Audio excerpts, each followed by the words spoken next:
Hello and welcome to today's video. I'm so happy to be joined by Tim Amm with Silversea Expeditions.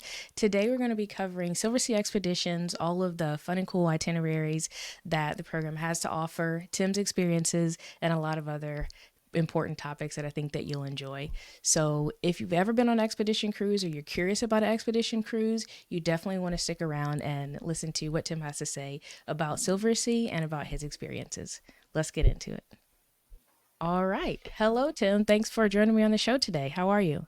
Excellent, thank you. I should have actually asked this originally, but where are you? Because I'm in San Diego in California, so I want to Oh, say good okay. morning or good afternoon. I don't know if I'm appropriate. I am in Noonan, Georgia, so it is afternoon here, but Perfect.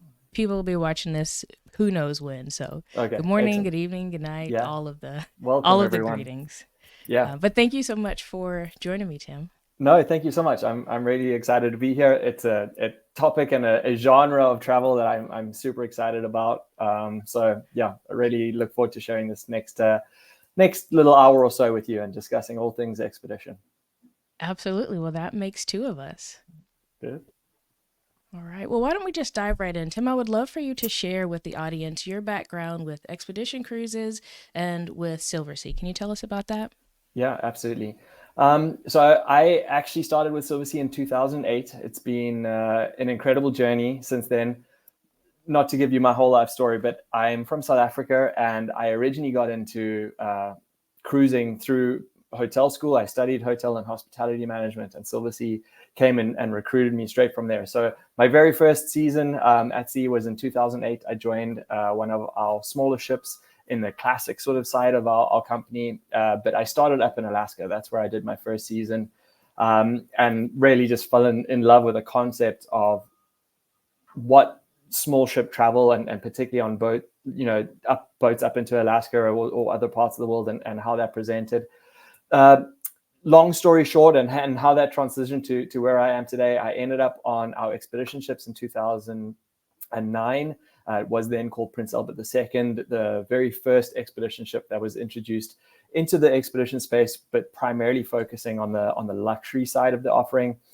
So I was involved with that product. I went through multiple different positions. I worked my way through the ranks, but that culminated in 2019. That was the last time I officially worked on ship as expedition leader. So the team, in charge of the team that's responsible for delivering these incredible experiences in destinations around the world. So for me, everything in between that, I had an operations job. We had a small office looking after the expedition product in Cape Town, where I was living for a while. Uh, we'll wrap this all up in part of the story, but part of the incorporation into the Royal Caribbean Group and all of the incredible opportunities that's led to addition of some brand new incredible vessels. Where that story takes me or lands me now is director of expedition sales. So essentially selling the product that I got to live and deliver to our guests around the world for nearly 11 years, and couldn't be more excited and optimistic about where the company is and where it's going and the stories that I've had to live and experience along the way. That's amazing. So it sounds like it's gone full circle for me. You started out on the ships and now you are actually selling the product, which I can't imagine a better perspective from which to sell the product than to have been Yeah. on the ships and spent a number of time and years that you have. Yeah, absolutely. And for me, because I can't say I've been everywhere that we go, but virtually everywhere that our company now sells and the product that we deliver, I've been there in the mindset of working and being expedition leader on board. So the opportunities now that I have to then talk to potential guests or agents who looking to recommend incredible destinations to their clients, it's a wonderful full circle picture. Awesome. Tim, I know you spent a lot of time on these ships. Can you share a special memory or one of your favorite personal memories from your travels? Yeah, really, really hard to narrow that question down. But I do love the sort of dive back into memory lane. A couple of really unique standout moments. I got to have both my parents and my sister join me on a couple of different adventures. So down to Antarctica, going to the sub-Antarctic islands. Um, I've got a whole family story that I could tell you about going to a tiny little remote archipelago called Tristan da Cunha with my sister, which was a lot of fun. I also was incredibly lucky and privileged. I actually met my now wife on board. She joined the ship as a citizen scientist. So she was doing the first ever marine mammal acoustic survey of the Cook Islands and Kiribati in the South Oh, Pacific. wow. And then we got to travel together, and just some incredible memories and moments made from that. Going to D-Day beaches in Normandy with my parents, and sort of memory of my grandfather who had landed there. And you know, from everything from one season, having sailed 82 degrees north all the way down to Antarctica, and just seen the incredible world that we live on. It's a huge breadth of my life. I spent almost 8 months of the year over a 10-year period on ships. So just the incredible opportunities to see this spectacular planet that we live on. Too many to specifically hone in on one unique element. Okay. But yeah, a plethora of incredible experiences for sure. Wow, that's amazing. One of the things that I noticed about your memories is a lot of them incorporate your family. And one of the things that I think that people don't realize about expedition cruises is how friendly they are for families or multiple ages or generations. Can you talk about the demographics of expedition cruises and how it can be something that is friendly for, more than just a solo traveler or even just a couple? Yeah, absolutely. I mean, I think there's also a bit of a sort of psychological question there, and I think when you have the opportunity to have shared experiences and travel with your family and friends, it really just it gives you the memories to go along together. Last year, Absolutely. I was with my wife and her aunt and uncle, and we're in the Galapagos. We were there. I think there was a group of about 17 Brazilians that was multi-generational. I think grandparents were paying, and there was Wow. their children and then their children on top of that. As a general guide, I'll first set by setting some parameters. We don't allow children younger than 2 on expedition Okay. ships at all. So Makes sense. definitely nothing younger than that. The next sort of threshold, and this is quite itinerary specific, is Okay. 5 is the minimum age to be able to participate on zodiacs. So Okay. if we're in a destination like the Galapagos, where absolutely everything is delivered by zodiacs, you Hmm. need to have slightly older children. 2 can be on the vessel, that it means regular port sort of infrastructure. They're not going to be getting off and exploring on zodiacs. Um, Okay. And Tim, not to yeah. cut you off, but for anyone in our audience that isn't familiar with what a zodiac is, can you explain that? Oh, yeah, absolutely. Zodiac as a name is really just a brand name. It is the name refers to a rubber inflatable boat. We, as Okay. a company, Silversea, have 2 specific sizes. We use the boats manufactured by Zodiac Milpro out of the US. Um, they are the essence of what makes expedition travel possible.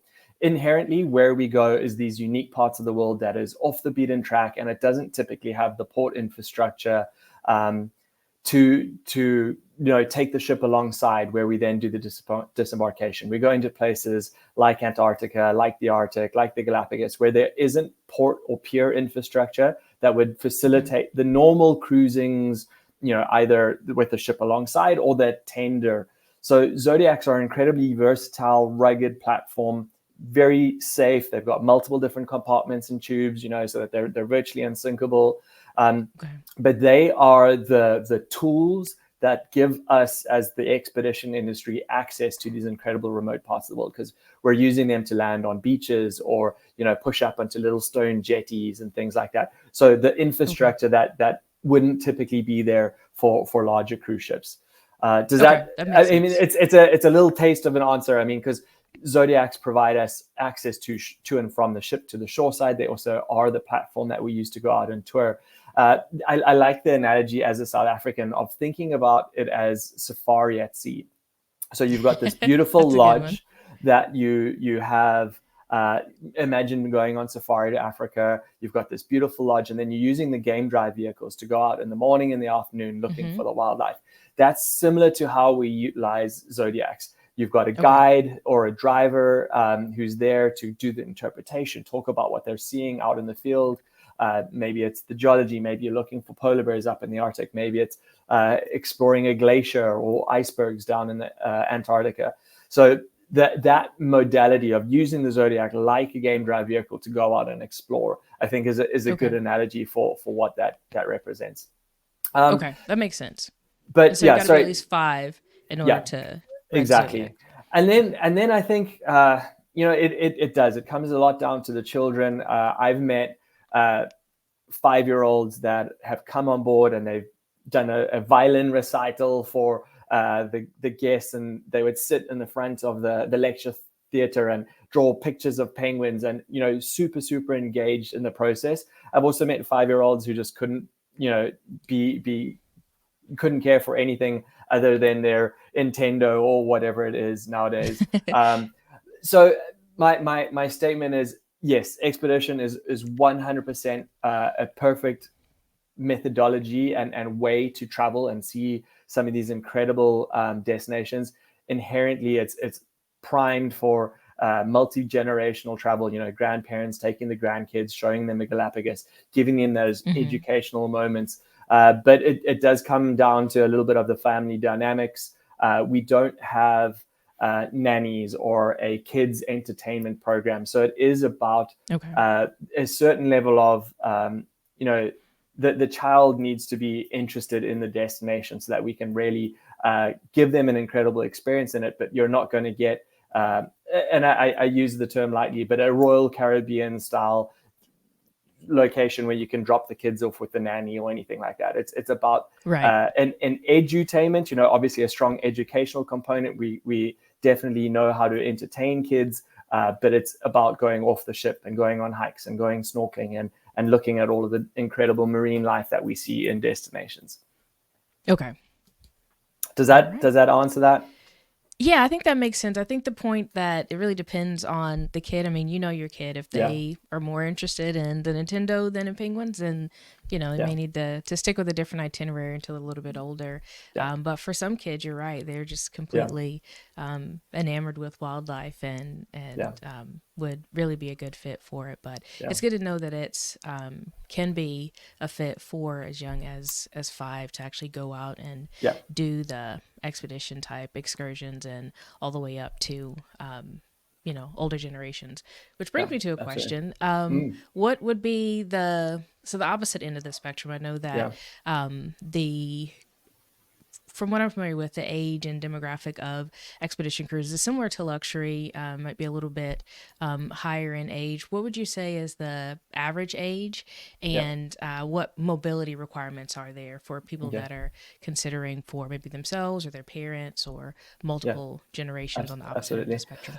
Um, Interestingly, and the expedition product, particularly within my portfolio. So, Silversea as a brand with 12 ships, I specifically look after 4 of them that fall under the expedition portfolio. The other 8 fall into what we would consider the classic product within the brand. Okay. My 4 ships actually have a slightly younger average demographic than the rest of the classic fleet. Because of products like the Galapagos that do get these multi-generational trips. And I think Okay. statistically, the actual average age for that product is about 52. I Okay. think in a broader sense, when looking at the expedition portfolio on, with our global deployment, it's probably closer to about 60. Uh, Mm-hmm. but it's well worth in mind that the average, if we're looking at a holiday specific departure or something that's over spring break or something, then we're far more inclined to get sort of a younger age group along those voyages. Um, Okay. I think then the next sort of element is that we definitely don't have an upper end age restriction or limitation. There definitely is a physical ability level that I encourage.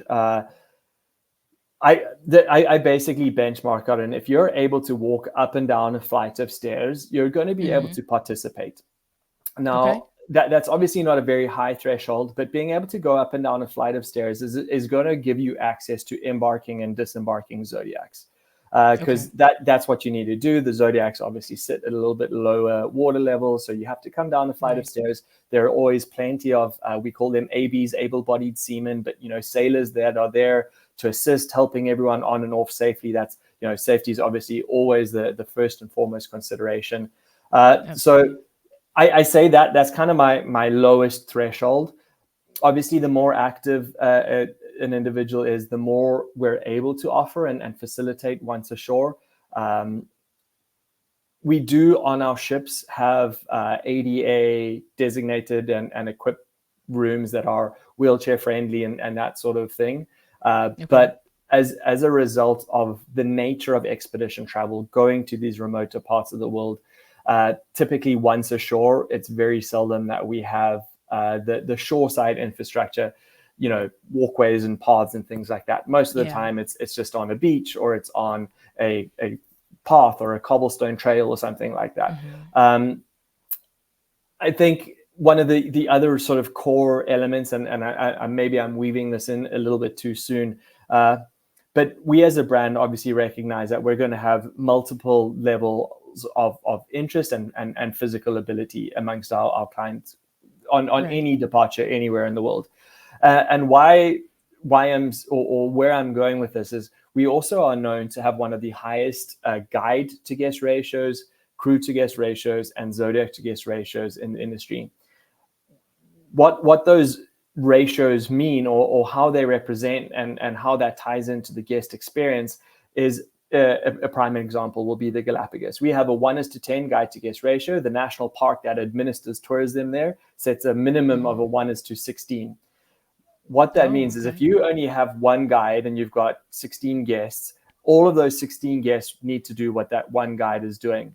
By having Right. our 1:10 guide to guest ratio, I'm still allowed to have 16 guests with one guide if they're going off on a long hike. But it then means that if I only have 4 guests that just want to stay around the landing site or go on the shorter Hmm. hike or just stay in the Zodiac, that I have the flexibility by design, by the way we've staffed and equipped our vessel to have industry leading guide to guest, zodiac to guest ratios, and then the onboard elements of the general crew to guest ratio. So those are definitely benchmarks that I encourage people when they're looking at operators to start looking at, because you could go on a Hmm. ship that the point is, if you get the ratios wrong, it can negatively impact the experience, and that could be true of Right. a vessel with only 16 people, or it could be true of a vessel with 400 people. Hmm.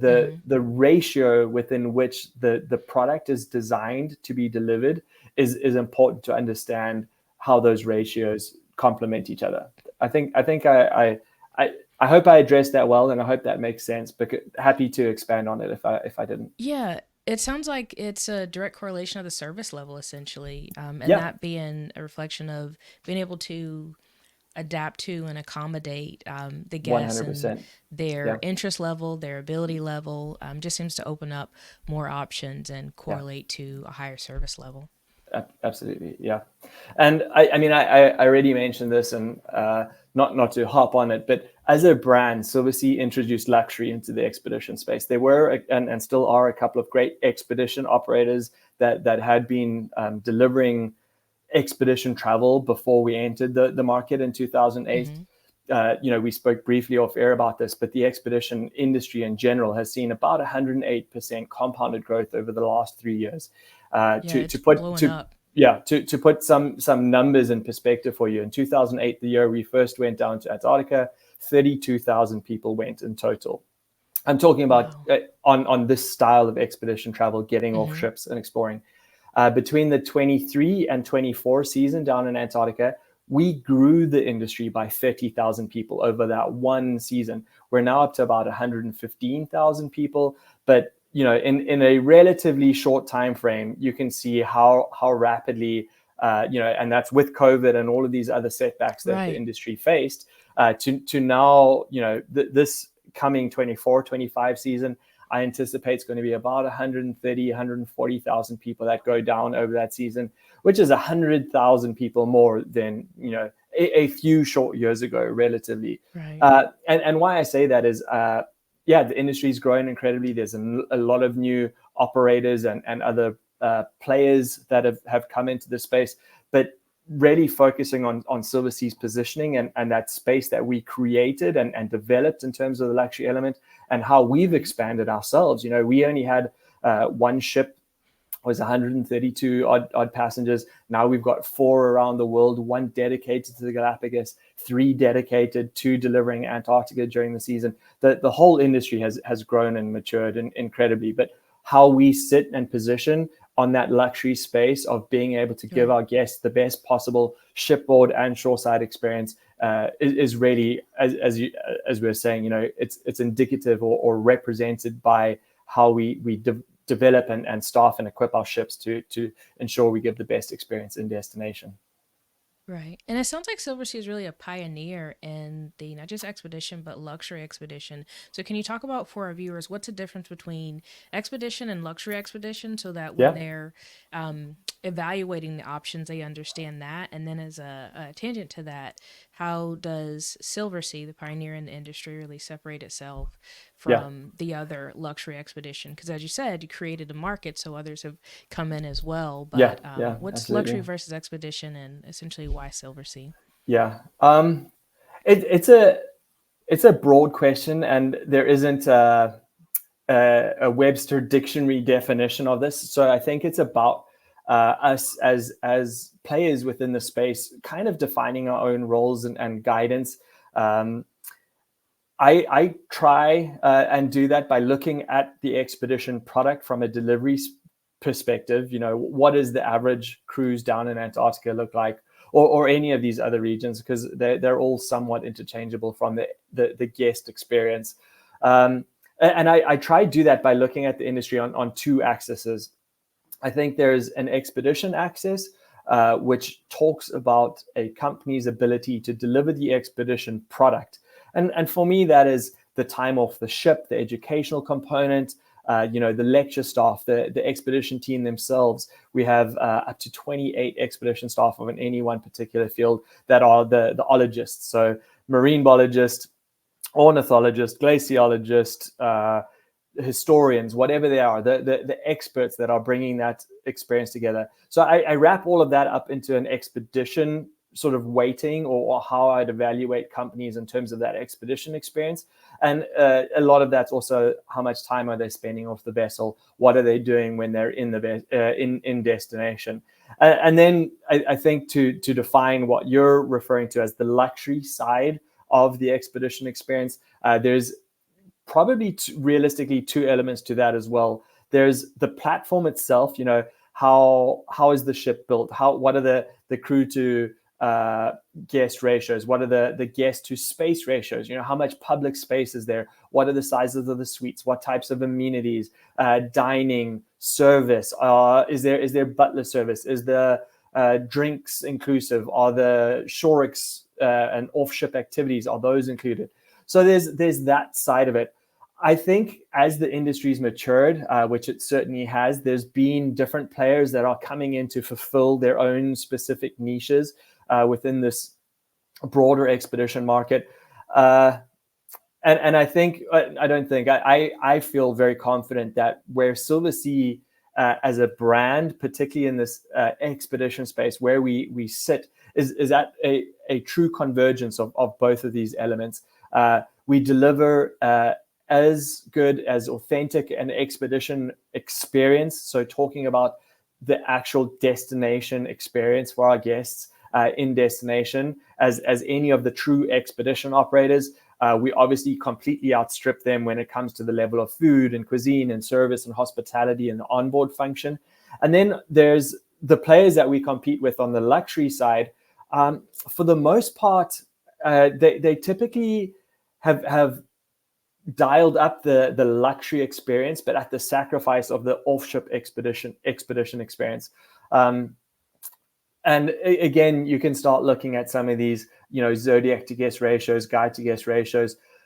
When we talk about delivering a product in destination, the size or the ratios of how a ship is equipped really start bearing on the guest experience by recognizing that we're all going to the same destinations. I can tell you that 80% of all people that go to Antarctica are going to only 50 landing sites. So there's not a huge diversity in terms of, oh, I'm showing you better penguins or I'm showing you different landing sites. That's not a differentiator when looking at expedition.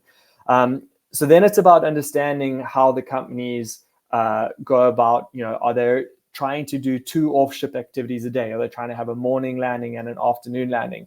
If they're on bigger ships, as they are, and they fit their own niche in the segment, but maybe they'll only have 1 off-ship activity and then they'll do a ship cruise.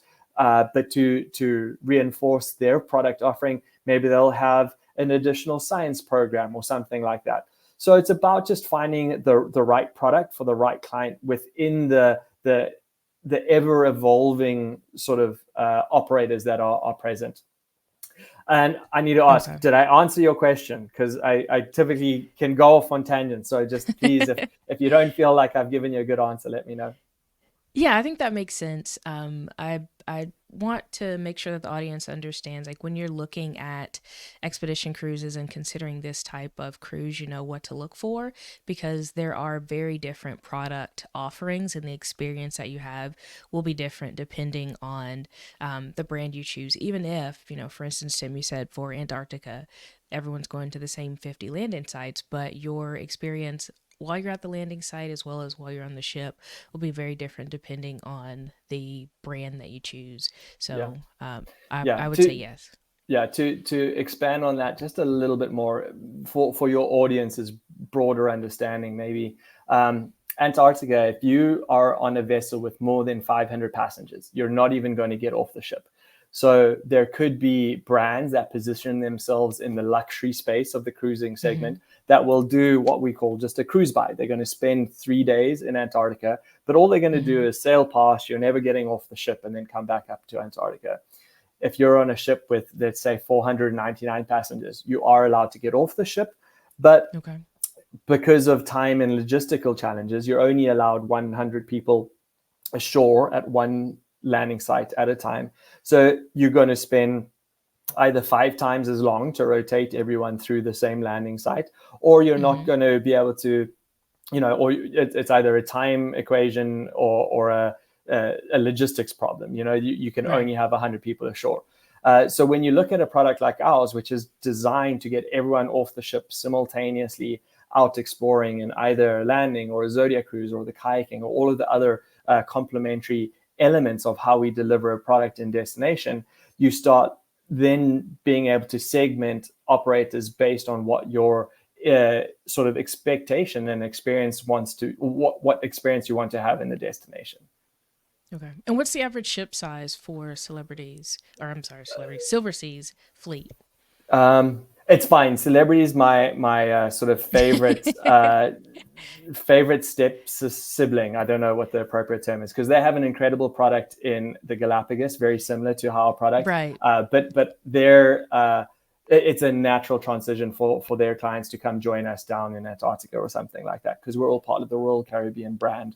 It's my understanding the ships, actually, not to get too far off tangent, but the Galapagos ships, I think the newer ones are pretty similar. I was told, I think maybe even the same shipyard built them. Yeah, they were built off the same blueprints. I will say ours is a little bit better. It's version 2.0. So they built the Flora first, and then our ship is called the Origin. We had 2 years extra time with the designers and the team to make those little refinements and tweaks. When you come up with a prototype and then we can make this a little bit better. But yes, the ships benefit of learning everything from the ships are very similar, but I will say that ours is a little bit better. And again, it's about, we have the industry leading guide to guest ratio, Zodiac to guest ratio. Right. And I think I've explained why that's important. We're also the only product in the Galapagos that has butler service in every suite or every room category, which is suites for us. So it is a slightly elevated product and experience in those regards.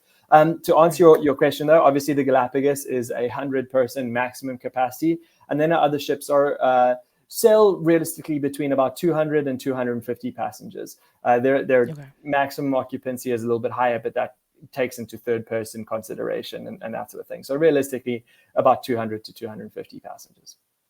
Okay. And we've kind of touched on through some of the other questions, the itineraries we've mentioned, the Yeah, Galapagos, Antarctica. What are the most popular itineraries for Silversea yeah. expeditions? To answer that question, I'll maybe be a little bit more broadly.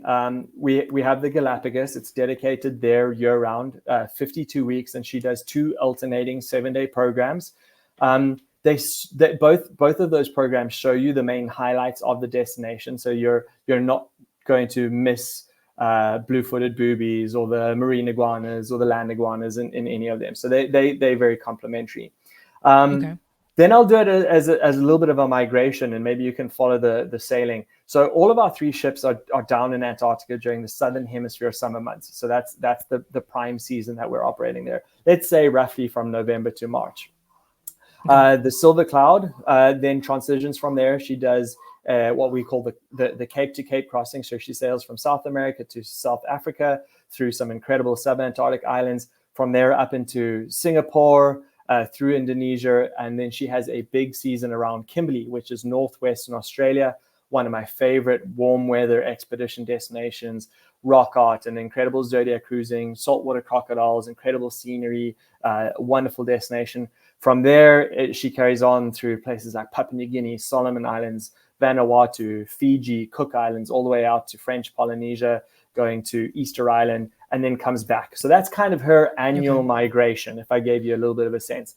Then the Silver Wind, when leaving Antarctica, goes also across to Cape Town, then up the west coast of Africa going to Namibia and Angola, Sierra Leone, Ghana, Togo, Sao Tome and Principe, Biakos Archipelago, out to the Cape Verde Islands, then all the way up Canaries to the British Isles. She has a great sort of seasonal deployment around there, visiting some of the wonderful ports off the western coast of Scotland and Ireland, and going out to the Hebrides, then making her way up between her and the Endeavour. They both sort of head up to the northern hemisphere's summer months and are up in Arctic Greenland, Canadian Arctic, the Norwegian Arctic, and that part of the world, mostly in the Atlantic, but combining different voyages and departures around there.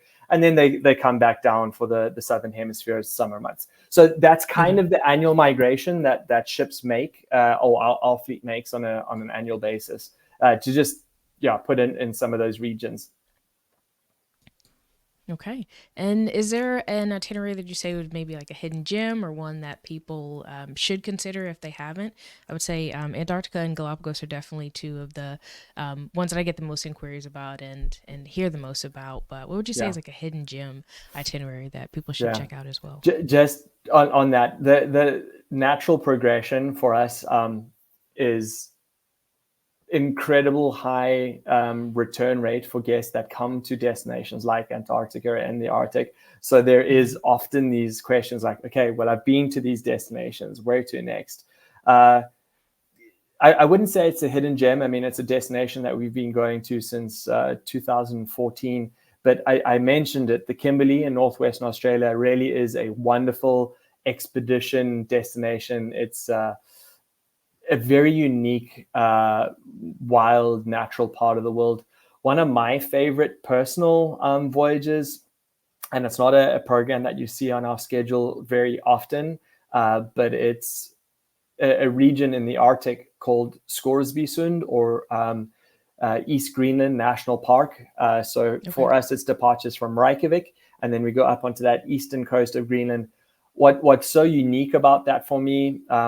Typically, when you think of the Arctic, it's you need to still keep that safari mindset in mind, because we're looking for Hmm. primarily things like polar bears that are mobile. They're wild animals. You don't have as much predictability as to where you're going to find them.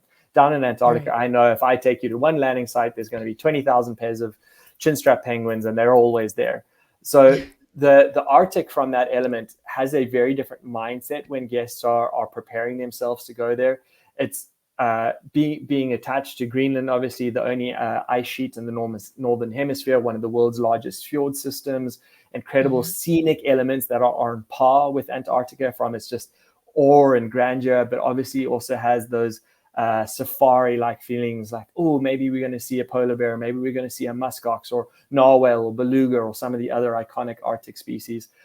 Yeah. So for me, just one of my as a destination, when I go somewhere and I'm like, wow, this is really incredible, I think it stands out as something, quite unique that we do, that you only really see on the program once or twice a year, but a really, really wonderful destination.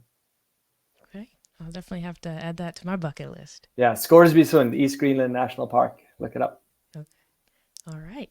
Another thing that I want to talk about that you didn't mention specifically, but a lot Mm. of our viewers, and including me, are really big fans of Alaska. And I know that you mentioned starting out in Alaska. Can you talk about Silversea and any Alaska offerings that Silversea has?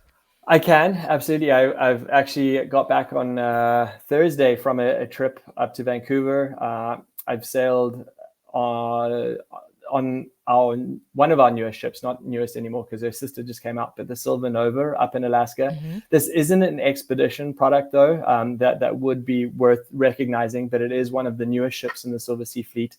Absolutely. I mean, I hate that I'm saying this, but she's being quoted as a game changer. She's got an asymmetrical design, which means that her pool's off to one side and just the ship of light, super open and spacious. Alaska, for us as a brand, we have alternating 7-day programs on 2 specific vessels. To look at Alaska as a broader theme, I think what's so unique about the Silversea offering in these destinations is the platform, the vessels that we go to explore them. Mm-hmm. Only 720 odd on the Nova. I think the Muse is the other ship that's up there, which is only 600 at maximum capacity. These are wonderful, small, intimate ships, but 10 different dining options, including the SALT program, which incorporates all the unique local flavors and elements of the cuisine and destination. Why I love Alaska and what is such a good value proposition is I was just up there a few weeks ago on a cruise myself, and all of the advisors and agents that I was speaking to were, this is one of the best experiences I've had. But all of the things that they were talking about that made it so unique was getting off and going on the whale watching tour, or going and jumping on the train and doing the food tastings, or the dog sledding, or all Mm-hmm. of those elements. They love the destination of Alaska, but everything that they were talking about from an experience perspective is what is truly manifested in the expedition environment. We typically go to places that are off the beaten track and aren't, the big cruise ship ports of Sitka and Skagway and Juneau, but Yeah. we're still craving the same wildlife, authentic destination-based experiences to bring those destinations for life for our guests. So we actually see a huge number of our guests who've tried an Alaska cruise on one of the bigger lines, then migrate to our product because they're looking for that authentic destination experience and that's what expedition travel is. It's about the educational Right. component in destination. It's about the expedition team bringing that greater learning and experience to life. And everything about the expedition product is we are the we deliver the program ourselves. Up in Alaska, you're relying on third-party operators to take Mm-hmm. care of the shore excursions. But expedition travel is far more focused on us as the team that executes on those experiences. So we're driving you out around on the Zodiacs, looking for the whales, looking for the wildlife, and doing all of these incredible experiences. Okay. So there's definitely a lot more control over or the experience, and I think again Absolutely. that goes back to the service level. Yeah, absolutely. Yeah. And Tim, would you say it's fair to say that Alaska is almost like a gateway or transition into expedition? Because one of the things that I found is, and myself included, those that really love Alaska love uh, areas that are off the beaten path, love the Yeah, wilderness, love the wildlife, and yeah, all of those things come to mind for me with expedition. And it really wasn't until I traveled to Alaska and loved it way more than I expected that expeditions really became on my personal bucket yeah, list. So is it safe to say that's kind yeah. of like a gateway maybe to expedition cruising? Absolutely. I mean, I know we've seen some incredible growth, but the expedition segment itself is still so small compared to the broader mass market cruising. I I mean, in 1 week, one port in Alaska will get 100,000 people, which is what the entire season of travel in Antarctica gets. So yes, it is definitely not only introducing people into cruising, because it's taking them to a destination that you can't really visit by shoreside travel, but it's introducing people to brands like ours that then have these incredible product offerings and a way to facilitate, you know, Silversea as a brand is owned by the Royal Caribbean Group. We have great status match across the Royal Celebrity and Silversea brands. So clients, who've accrued or earned enough days on those other brands to then stay with the familiar product. The most successful cruise brand in the world by far is the Royal Caribbean Group, and right. they now are providing means to access these other incredible destinations around the world. I don't know if you'd know this, but one of the Royal Caribbean sort of brands positionings is not that we exist to give you a holiday of a lifetime, but to exist to give you a lifetime of holidays. And that is just, when you look at how their product mix and portfolio, and they've got great offerings up in destinations like Alaska, and then we as a subset of that brand are positioned to give them the best possible experiences in these other parts of the world. Right. Yeah, I think that that's really important to note, even the match program that you listed. So, anybody that's watching that is a loyal Royal Caribbean or celebrity fan and interested in trying out Silversea, be it luxury or expedition cruises, then there is the match program for the status. So, definitely something to consider there. Yeah, absolutely. All right. A couple other things that I want to ask you, Tim. And the first one is about the wildlife. So, again, wildlife tends to be a big draw for expedition cruisers, whether new to cruising or have done cruising before. But can you explain to our audience by itinerary, like which would be best for anyone interested in birds, for instance? I know for me, it's on my list to see penguins and puffins. And so I've got Antarctica and Iceland on my list for those Yeah. reasons. But let's talk about birds in particular. Which itineraries are best for those that want to see birds that you really can't see in other places of the world? Yeah. It's such a difficult question to answer, because the endemic species that you find in different parts of the world, the Galapagos, for example, and we've all heard of Darwin and his finches, and the speciation that you got on different islands. Obviously, that's an incredible opportunity. Penguins in general are a southern hemisphere species, so you can find them from South America, southern tip of Africa, Australia, New Mm-hmm. Zealand. There's a number of different species in those different parts of the world. Uh, the Arctic as well. I mean, as you've mentioned puffins, but there's three different types of puffins. There's the tufted and the horned puffins found in the Pacific. There's the Atlantic puffins found in Iceland and Svalbard and the Canadian Arctic. And along with that, there's a whole bunch of guillemots and murres and little auks and all of these other incredible species. It really just comes down a little bit to exactly what someone's looking for. Mm-hmm. As a general rule of thumb, and my expedition friends are going to really, I'm butchering this, but from a general concept, you get far more diversity in terms of number of species as you get closer to the equator, and as you get Okay. further to the poles, you get far more of fewer species, but in far greater abundance and quantities.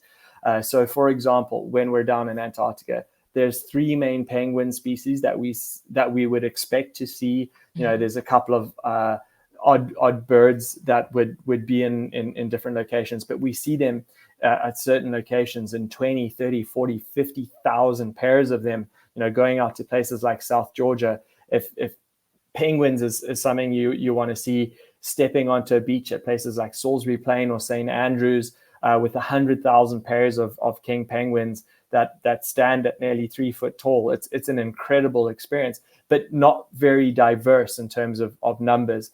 And then on the complete other end of that spectrum, if you're going to Indonesia or Papua New Guinea and places in sort of the Coral Triangle, where the birds of paradise exist, where the likelihood of seeing, one of the 20 odd species is really low, but absolutely unique endemic species only found in very limited spaces and regions. So the birding question in general really is going to come down to what someone's looking to see for different types of experiences. In my experience, birders are broken into a couple of different groups. There's the hardcore twitches, as they're called, that they have their lists and they want to tick off all sorts of things. And then there's more of the hobby birder who's like, I really like this. I want to go and have a great experience and just sit and watch the penguins feeding, because that's an incredible part of it, watching mom and dad come back and forward from the landings or from the feeding to the landing site and feeding the chicks at the landing site. Watching birds in that regard is also a wonderful experience. Right. And what about other wildlife? I know whales is a popular one that people Yeah. like to see, and several others. So, what would you say Yeah. outside of birds? How about Yeah. wildlife, marine wildlife, and other wildlife? I think Arctic, from a broad area perspective, and I've already brought up that analogy of safari, so I'll maintain that. I look at the Arctic as three quite distinct regions. There's the Norwegian Arctic, which is the island group of Svalbard and Spitsbergen as the main island. Then there's the Greenlandic Arctic, and then the Canadian Arctic. Even between those three different regions, if someone told me, I really want to go see a polar bear, I probably wouldn't send them to a cruise that is only going to Greenland, because what we're doing along that coastline is far more cultural and scenic based than it is from a wildlife perspective, because there are these little communities that dot the coastline, where they still actively have their dog sled teams and things like that, which means when they see a seal, they need to feed their dogs, so they're going to shoot it. Right. So depending on where you are and depending on what your primary focus is and what you want to see, obviously everyone wants to see polar bears. So there's a great couple of options for voyages that are going to have far higher likelihoods of seeing those things. From a marine mammal perspective, I would say Antarctica is probably one of the strongest possibilities. You're almost guaranteed to see humpbacks on any departure, but fin whales, sei whales, minke whales, orca and killer whales, all really strong possibilities if you're out and about looking. I would say west coast of Africa is probably not a very strong wildlife destination. Again, a little bit more cultural focused. There are obviously pre and post and land extensions that will take you to some incredible safari lodges. But from a wildlife perspective, it's far more culturally focused. And then, places like the South Pacific and the Kimberley, French Polynesia, definitely a little bit more of maybe a water snorkeling, glass bottom boat, marine environment focus, because we're going to all of these incredible atolls and beaches and things like that. So wonderful opportunities around the world, just really worth understanding. Okay, this is what I'm looking to experience in this region. These are the types of things, and then maybe steering a little bit more minutely into the actual product in destination. Okay. So it definitely sounds like it makes sense to know what you're after when you're going on those cruises. Like, is it the polar bears? Because if so, then there are a particular set of itineraries that's best to focus on, or is it the cultural aspect, or is it something else? Because different itineraries are really maximized for different experiences. Absolutely. And even if you look at our Antarctic program, I mean, we have 3 ships there, but we have 3 ships offering 3 different styles of programs or travel. One is a 6-day program, one is a 10-day program, and one is an 18-day program. And there's a couple of others in between that. But obviously, we can both recognize and we know that everyone has different life circumstances. They have different availability in terms of time and when they can get away and travel and all of these other elements. But if you want to go to the Falkland Islands, South Georgia, and down to the peninsula, you're going to have some incredible wildlife experiences in each of those 3 different destinations. If you don't have the time to do that 18-day program and you're just going down to the peninsula, we have a program for that.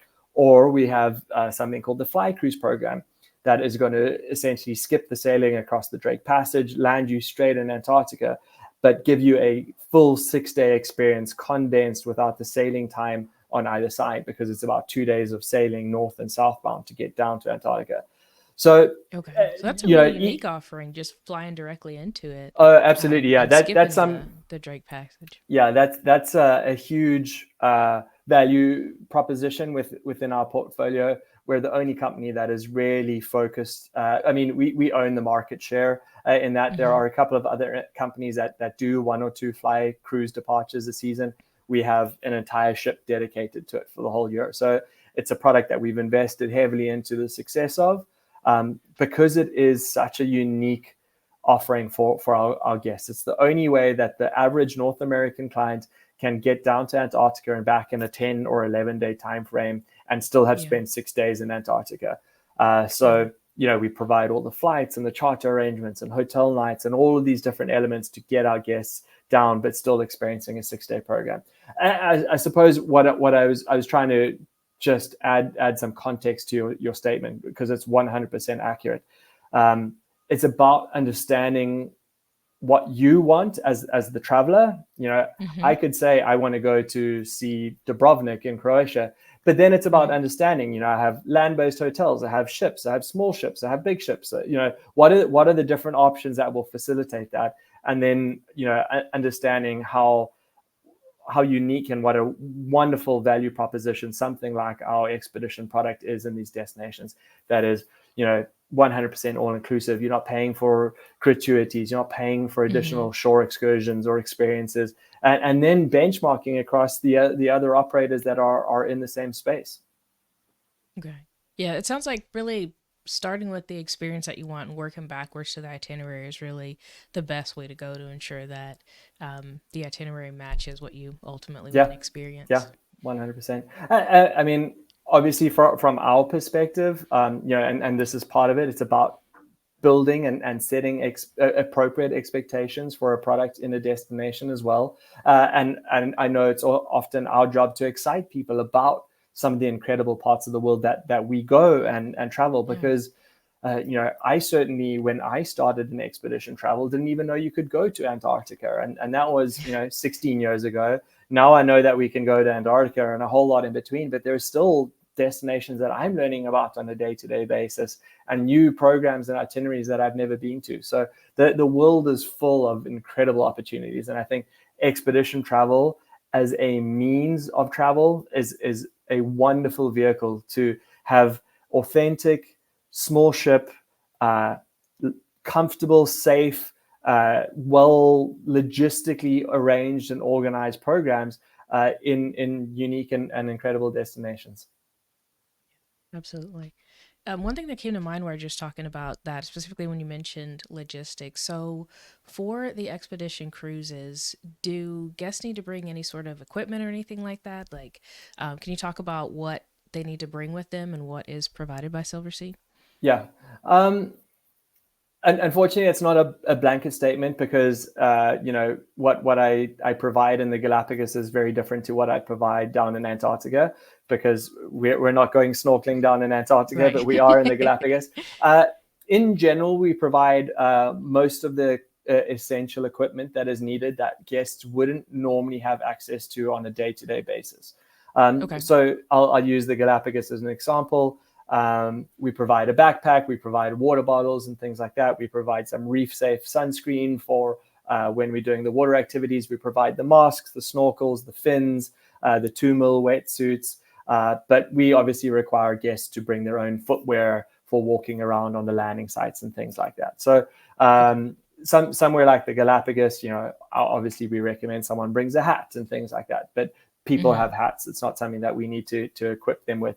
Then down in Antarctica, we provide the big red parka, which is Okay. a two-piece. So it's an outer waterproof shell and layer, and then a warm insulation, like a down jacket on the inside. Um, Hmm. we have two options. On some, we provide the boots and the waterproof pants. On others, we provide the option for guests to go and rent those. The ones where we provide it, where we've incorporated the flights into the program. just because we know that it's a little bit more challenging with luggage restrictions and things like that. Right. On the other sailings, when there aren't those limitations, guests are then obviously able to bring their own boots and things if they want, or they can make use of the rental service just so that they have the equipment that we need. But throughout our portfolio as a product, we always provide a backpack and a waterproof, I should say splash-proof backpack. It's not like 100%, but the water bottles and things for the off-ship experience. We also provide the kayaks and all those the dry suits when you're doing all of that sort of stuff, and the pogies, the little mitts, and that side of it. Yeah, I think the rest of it's pretty natural that someone's bringing their own clothes and elements. Right. But the specialized equipment, it sounds like Silversea has it covered. Yeah. Okay. One thing that I want to circle back to is the itinerary for the Fly Antarctica. We mentioned the Drake Passage, and some of the viewers may not be familiar with the Drake Passage and the significance of it or the reputation of it. So can you talk about the Drake Passage, kind of its reputation, but then also just the advantage of being able to fly there and to skip that altogether, because the way I see it, there's the advantage of time, but then also the experience, which could be a little tumultuous possibly. So can you talk about the Drake Passage and that unique offering that allows you to fly directly over it and skip that experience if you're interested in that? Absolutely. Do you mind if I try to share my screen quickly? I've got a visual that might actually help. Let's see, share screen. I want to just share that. Okay, can you tell me, are you seeing a screen with three different visuals on it? Yes, I'm seeing three itinerary maps. Okay, perfect. I don't know if you see my mouse moving as well, but just to put things in perspective. Yeah, perfect. Okay, so this is a normal 10-day sailing. This is what I'd say 90% of the industry does as their basic program. So we've got the southern tip of South America here. We actually sail out of Puerto Williams, which is on the Chilean side of the Beagle Channel. Most people sail out of Ushuaia, which is on the Argentinian side of the Beagle Channel. If I had another hour, I'd explain to you all of the benefits that gives us over our competitors, but we could dig into that. But just from a visual perspective, from South America down to the Antarctic Peninsula, this body of water is known as the Drake Passage. It's about a 550 odd nautical mile stretch, depending on exactly where you're counting it from. But it's for most operators in the program as a 2-day sailing to get down to Antarctica. The first sort of group of islands that you get to is called the South Shetlands, and then down on the peninsula where most of the landing sites are congregated. So this is the standard sort of 10-day program offered by the broader expedition industry. You'll see on occasion some people will have something like an 11-day or a 12-day. Those sailings are typically aiming to go south of the Antarctic Circle. So they're giving a little bit more time, typically a little bit later on in the season, and they're going to try go south of the Antarctic Circle. That longer format program that I told you about, heading first out to the Falkland Islands, normally 2 days with 3 different stops in the Falkland Islands, first in the west, and then at Port Stanley, and then making its way out to South Georgia, which is an absolutely incredible wildlife mecca. If you're looking for birds or seals or anything, that's one of my favorite destinations in the world. And then sailing down to Antarctica for a regular sort of 4 or 5 day program, and then 2 sea days back to get to Puerto Williams. So that's the longer format trip, so to speak. And then until we really entered into this fly cruise space, that was pretty much the only way that you'd get down to Antarctica. As I said, we now have a dedicated ship delivering this style of travel throughout the entire season. So instead of the traditional 2-day sailing across that's South Georgia. The regular 2-day sailing across the Drake Passage, this has turned it into a 2-hour flight. So gathering from Punta Arenas, we then fly and land down on King George Island onto a gravel runway. And from the minute that you step off the plane, you've got your parka, you've got your boots, your waterproof pants, you go straight down to the landing site, you board a Zodiac, and you head out towards the ship.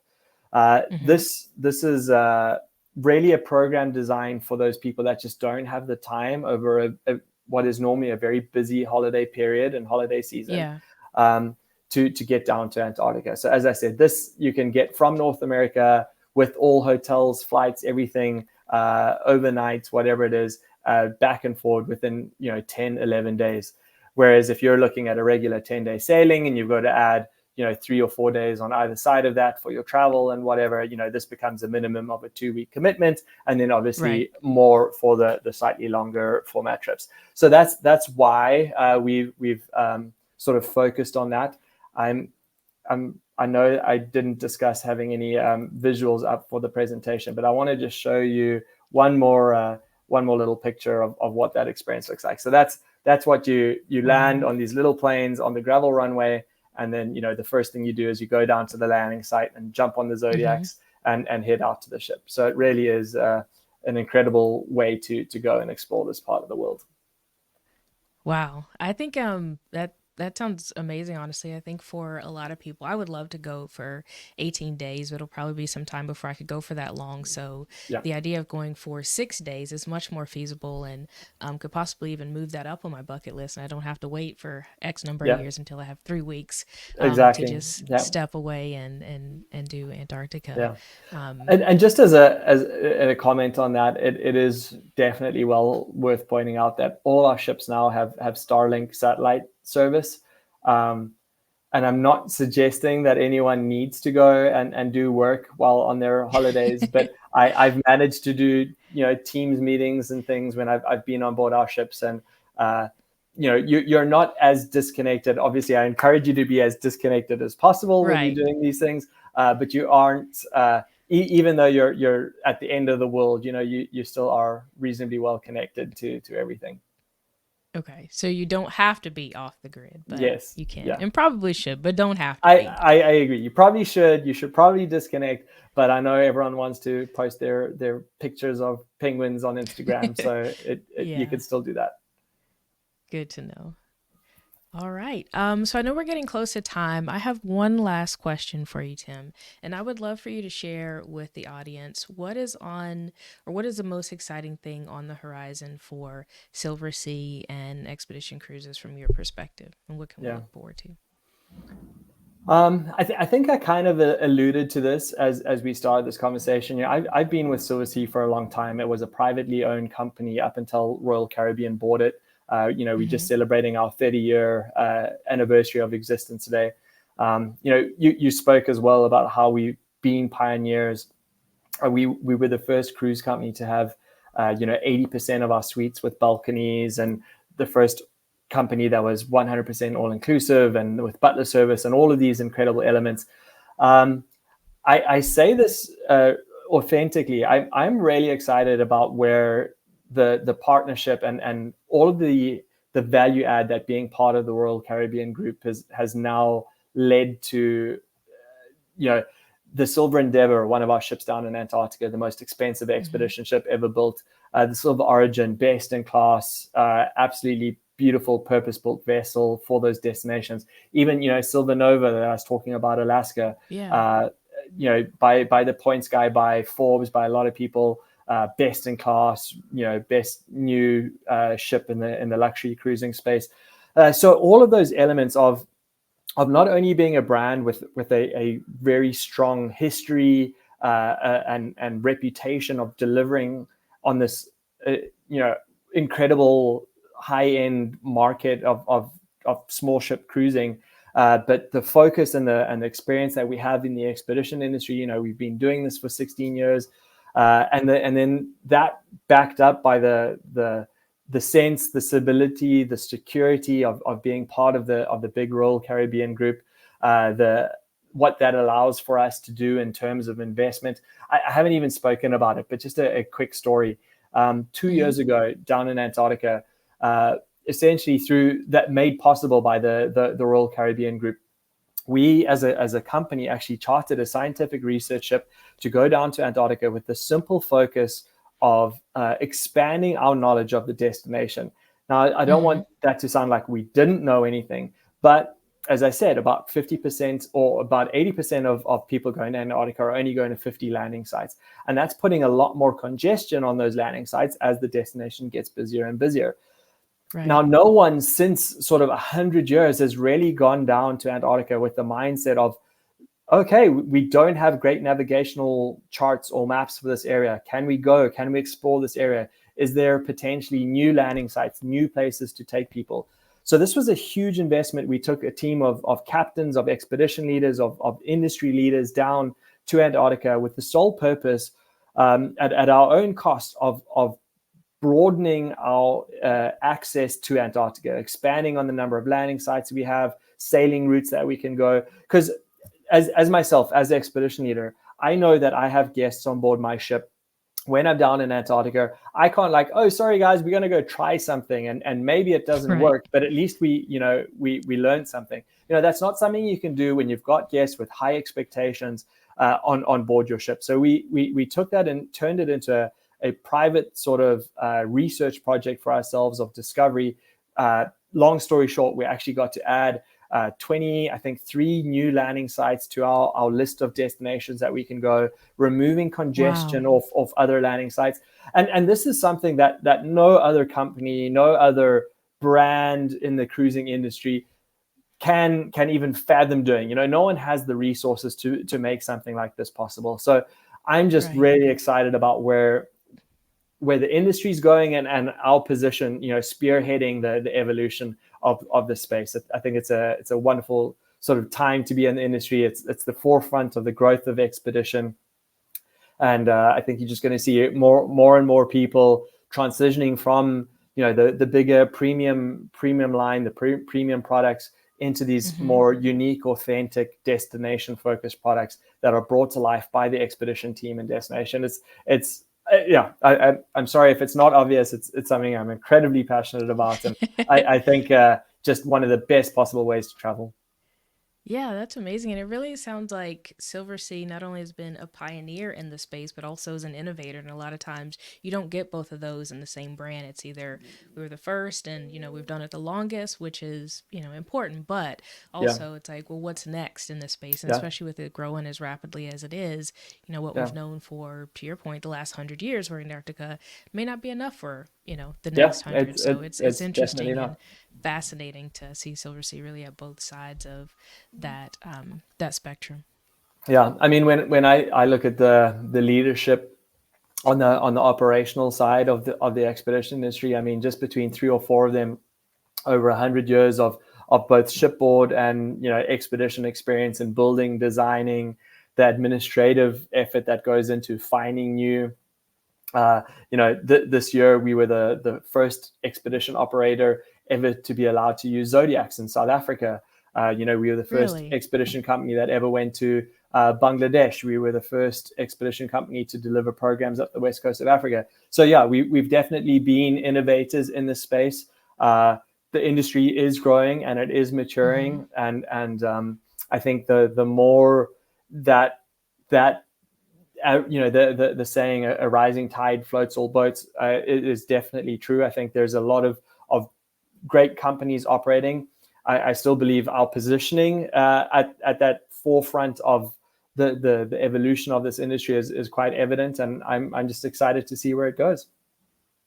All right, sounds good. Well, Tim, I have so enjoyed this conversation. Before we wrap up, is there anything that I didn't ask or we didn't cover that you want to share with the audience?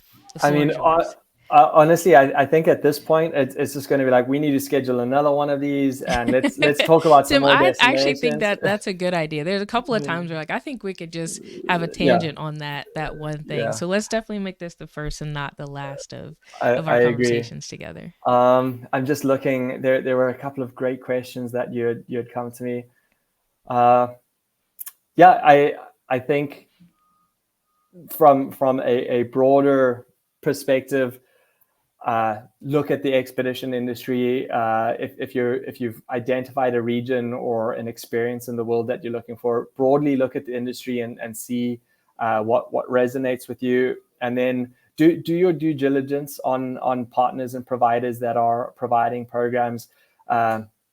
It's not always an apples to apples comparison across certain products and certain destinations, and make sure that you're getting the value for what you're paying versus what's relative to the rest of the industry. Because we're a 100% all-inclusive product, and that means that once you're on board, you're not paying for gratuities. You're not sitting at the bar in the evening, meeting new people and sharing wonderful experiences with like-minded people and worrying about who's going to pick up the bar tab at the end of it, or Right.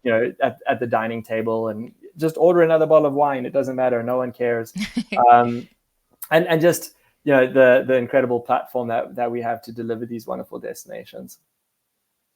Sounds amazing. Well, Tim, thank you so much. This has been entertaining for me and so informative. And so I just want to thank you. Of And course. to all our guests watching and viewers, thank you so much. Thank you for watching, liking, subscribing. And let me know in the comments if there are any additional questions that you have for Tim. Tim and I are already on the same page about doing another one. So let me know Yeah. what questions you Yeah. have Let's get some that questions together and yeah, put absolutely. together. Let, Yeah. let's let me know the questions and we'll get them back on and do this all over again. But again, Tim, Sounds thank you good. so much, No, and thank you it's so been my much. pleasure. Appreciate it. Thank you for hosting. I appreciate it. Absolutely. Thank you.